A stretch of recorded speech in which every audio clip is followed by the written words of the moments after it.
అందరికీ నా హృదయపూర్వక నమస్కారాలు. ఫస్ట్ టైం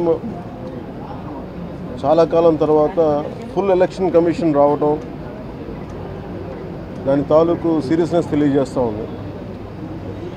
ముఖ్యంగా ఆంధ్రప్రదేశ్ ఎన్నికలు చాలా ప్రజాస్వామ్యబద్ధంగా జరగాలి అని కేంద్రం ఎన్నికల సంఘం మన నిర్ణయం తీసుకున్నందువల్లే ఈ రోజున ఫుల్ ఎలక్షన్ కమిషన్ ఆంధ్రప్రదేశ్ విజయవాడలో రావడం జరిగింది.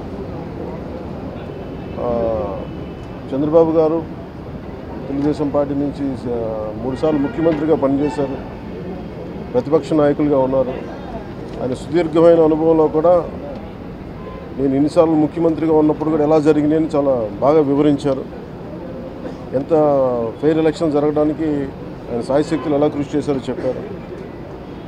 జనసేన తరపు అలాగే వైసీపీ ఏమేం చేసింది ఇప్పుడు దాకా, దొంగ ఓట్లు ఎలా రిజిస్టర్ చేశారు, చంద్రగిరి ఇందాక మీరు చెప్పినట్టు చంద్రగిరిలో దాదాపు 1,00,000 పైచిలుకు ఓట్లు దొంగ ఓట్లు నమోదు చేస్తే దాదాపు దాంట్లో 1/4 ఆల్మోస్ట్ దాన్ని యాక్సెప్ట్ చేశారు. ఇలా ప్రతి చోట ప్రతి నియోజకవర్గంలో ప్రతి బూత్లో ఏ స్థాయిలో దొంగ ఓట్లు నమోదవుతున్నాయి, ఎలా తీసేయాలి, వీటి మీద చాలా స్పష్టంగా వివరించారు.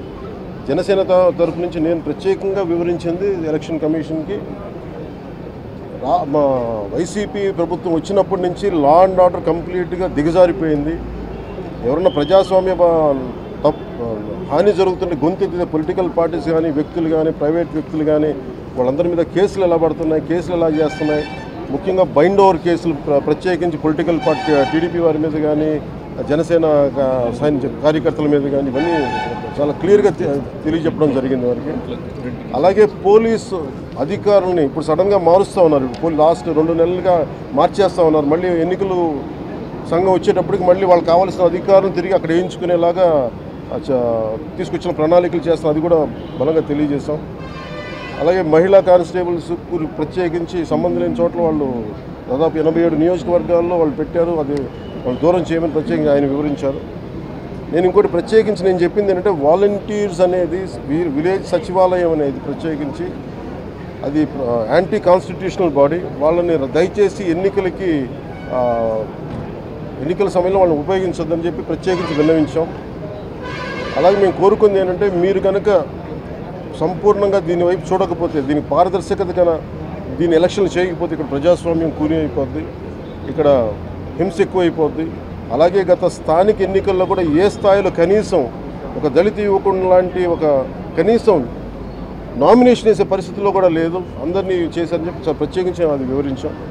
ఖచ్చితంగా వాళ్ళు ఒకటే ఎన్నికల ప్రధానాధికారి ఒకటే చెప్పారు, ఆయన CEO, మేము చాలా కట్టుబడి ఉన్నాం, ఫ్రీ అండ్ ఫెయిర్ ఎలక్షన్ జరిగేలా కట్టుబడి ఉన్నాం అని చెప్పి అంత భరోసాగా ఎప్పుడు మాట్లాడటం. ఖచ్చితంగా ఇది కేంద్రం చాలా సీరియస్గా తీసుకున్న ఆంధ్రప్రదేశ్ ఎలక్షన్స్లోనే తెలియజేస్తూ ఉంది. ఈసారి ఫ్రీ అండ్ ఫెయిర్ ఎలక్షన్స్ ఉంటాయి, ప్రభుత్వాలు మారుతాయి అనే నేను మనస్ఫూర్తిగా నమ్ముతున్నాను. అలాగే ఈ పరిస్థితుల్లో కేంద్ర ఎన్నికల సంఘం ప్రధానాధికారులందరికీ కూడా ప్రత్యేక ధన్యవాదాలు తెలియజేసుకుంటాను.